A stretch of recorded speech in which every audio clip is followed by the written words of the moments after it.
Bismillahirrahmanirrahim. Assalamualaikum warahmatullahi wabarakatuh. Alhamdulillahirrabbilalamin. Wabihi nasta'in ala umur dunia wadin wa ala alihi wa sahbihi ajma'in. Amma ba'du. Puja beserta syukur marilah kita panjatkan ke hadirat Allah Subhanahu wa taala. Tak lupa sholawat beserta salam juga semoga tercurah limpahkan kepada baginda alam yakni habibana wa nabiyana Muhammad sallallahu alaihi wasallam.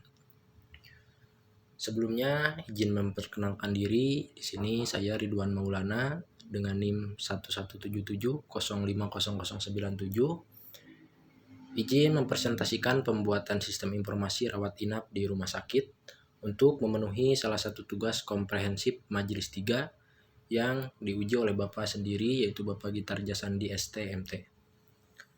Adapun untuk poin yang akan saya jelaskan pada kesempatan kali ini ada 4 poin. Yang pertama pendahuluan, yang kedua perumusan masalah, yang ketiga analisis sistem, dan yang keempat perancangan sistem atau hasil dari perancangan sistemnya.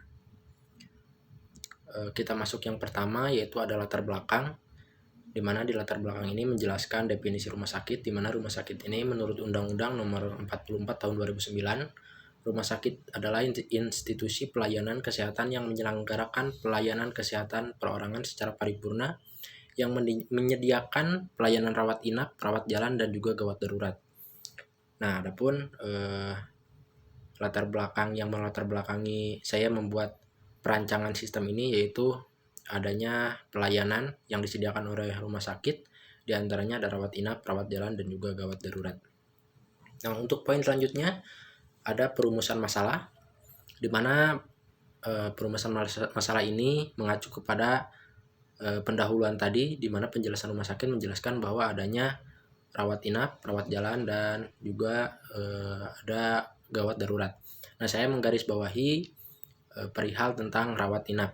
Nah, di mana sering terjadi atau muncul permasalahan di mana dalam menjalankan tugasnya para petugas seringkali menemukan beberapa masalah yang mengakibatkan lamanya pelayanan yang diakibatkan oleh pendaftaran ataupun pencatatan pasien rawat inap ini masih dilakukan secara manual, sehingga seringkali hal tersebut mengakibatkan lambatnya penanganan. Nah, dengan hal demikian, saya di sini membuat perancangan untuk membuat sistem rawat inap di rumah sakit.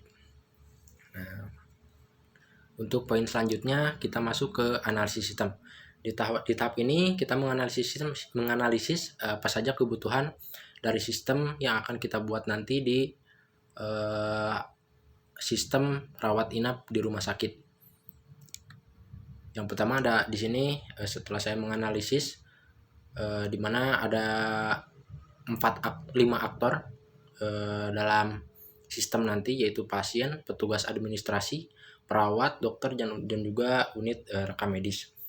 Nah, adapun untuk analisis sistemnya, nanti pasien di sini memulai dan juga memberikan data-data kepada para petugas administrasi. Adapun nanti para petugas administrasi yang di sini berperan lebih banyak ataupun lebih penting dalam sistem ini, karena nanti beliaulah yang menginputkan dan juga mengelola dari sistem ini. Untuk selanjutnya adapun analisis flowchartnya atau alur dari sistem ini, di mana nanti si administrator ataupun nanti si petugas administrasi ini melakukan penginputan data, dimulai dari login. Nanti sudah login, dia akan bisa melihat banyak sekali entitas-entitas yang ada di dalam sistem ini, diantaranya ketersediaan jadwal dokter, ketersediaan ruangan, dan juga hal-hal lain yang memang dibutuhkan nanti dalam sistem pembangunan sistem rawat inap ini. Dan di sini saya sudah menampilkannya di presentasi di bagian bagian-bagiannya. Untuk selanjutnya ada perancangan sistem. Nah, untuk perancangan sistem ini masih tidak berbeda jauh dengan analisis tadi yang pertama. Perancangan di sini lebih ke perancangan ataupun persiapan untuk membuat dari sistem tersebut. Yang pertama kita membutuhkan ada yang namanya use case diagram, di mana use case diagram ini diperlukan untuk melihat alur dari nanti sistemnya seperti apa. Nah, di sini saya sudah memaparkan di mana ada beberapa aktor di mana aktor utamanya sebagai aktor utama adalah administrator ataupun nanti admin yang akan mengelola sistem ini. Dan adapun untuk user yang lain itu paling hanya bisa memasukkan atau menginputkan jadwal, misalkan seperti perawat.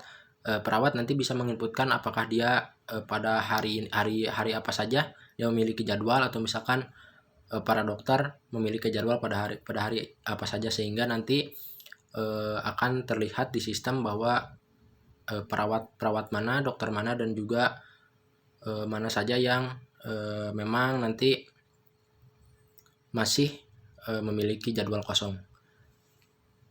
Nah, untuk sequence diagram di sini, sequence diagram yaitu alur ya. Alur untuk lebih ke interface, tapi di sini saya hanya membuat alur untuk login bagian admin saja. Misalkan di sini ada aktor administrator melakukan login, nanti oleh sistem dicek apakah memang registrasi loginnya berhasil atau tidak, di mana nanti sistem menampilkan username dan juga password. Nanti si aktor ataupun si admin akan memasukkan username atau password sehingga dapat memasukkan username dan juga password miliknya. Nanti sistem akan melakukan checking apakah hal tersebut berhasil ataupun tidak. Seperti itu. Untuk selanjutnya ada kelas diagram, di mana kelas diagram ini meruntutkan apa saja entitas-entitas yang ada nanti di dalam sistem. Dimulai dari yang sudah tadi saya sebutkan seperti kamar, pelayanan, perawatan, dokter, dan juga lain-lain. Misalkan seperti petugas, nanti dalam database-nya mungkin ini lebih masuk ke dalam database juga ya, dimana nanti apa saja hal-hal yang memang dibutuhkan. Misalkan seperti petugas membutuhkan ID, nama ID, gelar, spesialis, ataupun hal-hal lain, ataupun seperti kamar membutuhkan nomor kamar, ruangan, lantai, dan lain-lain. Di sini sudah saya buatkan kelas diagramnya lengkap untuk pembuatan sistem ini. Dan untuk selanjutnya ada jaringan dan arsitektur komputer, di mana di sini ada database server utama dan juga jaringan. Nanti komputer admin bisa mengakses gitu, bisa mengakses melalui jaringan ke server, dan komputer bagian lain seperti komputer asisten dokter ataupun pelayan ataupun perawat juga bisa mengakses dari database. Cuma untuk pelayan memang tidak bisa mengakses secara keseluruhan dari sistem ini, karena yang memiliki akses penuh dari sistem ini yaitu admin ataupun bagian dari administrasi. Nah, untuk selanjutnya ada perancangan database. Untuk perancangan database, saya menyarankan untuk menggunakan MySQL dalam pembuatan perancangan sistem ini, karena MySQL ini berbasis gratis ya, dan juga untuk database-nya tidak terlalu banyak dan tidak terlalu besar, sehingga masih bisa di cover oleh MySQL. Nah, di sini saya menampilkan database yang harus dibuat oleh ataupun basis data yang harus dibuat melalui perancangan sistem rawat inap di rumah sakit ini.